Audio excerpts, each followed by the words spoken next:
Welcome to this video on aversive control of behavior. This video is based on S.H. Lovibond's 1970 paper on aversive control of behavior. The focus is on how response-contingent aversive stimulation, or RCAS, can control appetitively motivated maladaptive behavior. Aversive control refers to using discomfort, threats, or negative outcomes to influence behavior.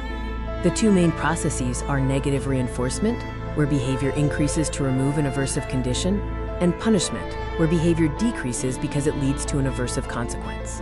In summary, aversive control uses unpleasant stimuli to shape behavior. This involves increasing behaviors that prevent or remove something aversive, or decreasing behaviors that produce something aversive. It contrasts with positive reinforcement, which uses rewarding consequences.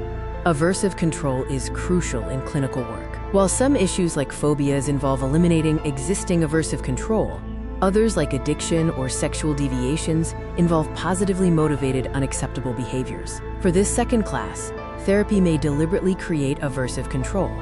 Lovibond's paper specifically restricts attention to appetitively motivated disorders. The core question is, under what conditions response-contingent aversive stimulation is an effective and lasting controller of behavior? An aversive stimulus is something an organism will learn to escape. RCAS, or response-contingent aversive stimulation, is aversive stimulation delivered because a specific behavior is performed. Lovibond prefers RCAS over punishment as it is a more technical description.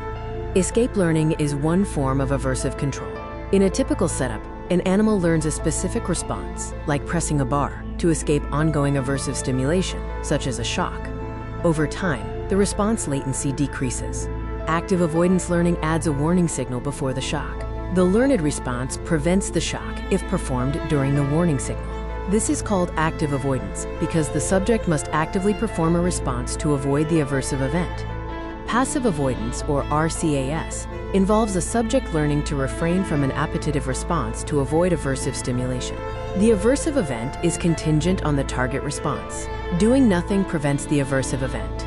RCAS has been neglected partly due to Thorndike's rejection of a symmetrical law of effect. He concluded that punishment doesn't weaken a response, but instead leads subjects to learn alternative behaviors. Lovibond critiques that his tasks involved arbitrary new learning, not eliminating strong appetitive behaviors. Estie's experiments also contributed to the neglect of RCAS, suggesting punishment could not eliminate a response faster than extinction alone. However, later work showed that permanent suppression is possible, and RCAS is more effective than non-contingent shock. The anti-punishment ethos, fueled by moral objections and fears of neurosis, also caused neglect. Lovibond argues severe RCAS rarely produces generalized emotional disturbance in clinical settings. RCAS works best when a positively reinforced alternative behavior is available. RCAS effectiveness depends on many parameters. Surprisingly, consummatory behaviors, like eating or copulation, are often more easily suppressed than the instrumental behaviors that lead to them. The appetitive motivational state may be less salient at the moment of punishment. The intensity of the aversive stimulus matters greatly. Suppression increases with intensity, and high-intensity RCAS can produce strong and lasting behavior change. Weak aversive stimuli may only disrupt behavior or even reinforce it. Regarding duration and delay, longer punishment generally yields greater suppression.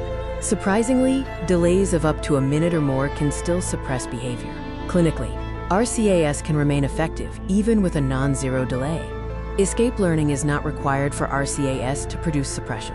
Newer evidence shows delaying the offset of the aversive stimulus does not reduce punishing power. RCAS works via its aversiveness and conditioning, not just via relief. Intermittent RCAS delays the acquisition of suppression, but can prolong recovery from RCAS effects. Once suppression is established, intermittent reinforcement of the appetitive response leads to greater resistance to extinction of the aversive control. Conditioned fear, or fear in the situation, can strengthen passive avoidance. The RCAS context can evoke fear, which reinforces the conditioned fear. High initial shock intensity and brief exposures facilitate this effect. Non-specific arousal and uncertainty can boost aversiveness. Varying the intensity, duration, and timing of shock and using intermittent schedules maintains alertness and enhances generalization to real-life conditions. Lovibond critiques Feldman's preference for instrumental anticipatory avoidance. He argues that the, quote, classical conditioning label is misleading for aversion therapy, as it punishes already positive sexual stimuli, not neutral cues. In standard sexual aversion therapy, positive sexual stimuli are followed by shock or nausea. This is RCAS because the aversive event is contingent on sexual arousal or behavior, not a neutral cue. Findings from classical conditioning cannot be directly transferred. Feldman's, quote, anticipatory avoidance label is also misused. Patients are not learning an arbitrary response, as in lab-active avoidance. They are learning to inhibit deviant responses to avoid RCAS. His method is essentially well-designed RCAS with uncertainty. To build heterosexual behavior, some therapists paired female stimuli with shock offset, hoping they would act as, quote, quote, quote, relief stimuli. However, these stimuli gain fear-inhibiting properties because they signal the beginning of a long shock-free period.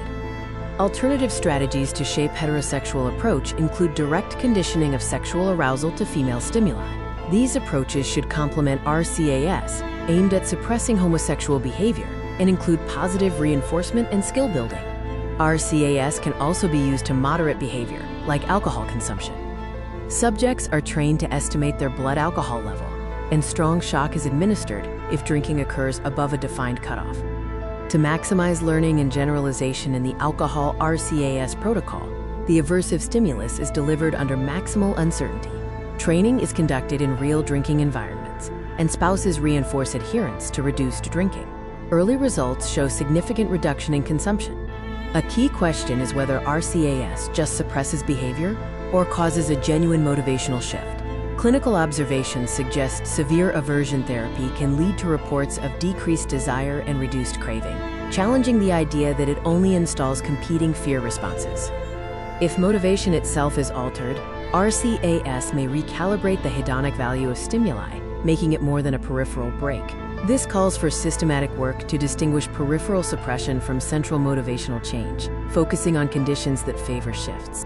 Lovibond's analysis offers practical guidelines. Clinicians should use sufficiently intense aversive stimuli, embed RCAS in uncertain schedules for generalization, and provide positively reinforced alternative behaviors. They should monitor for both behavioral suppression and motivational change.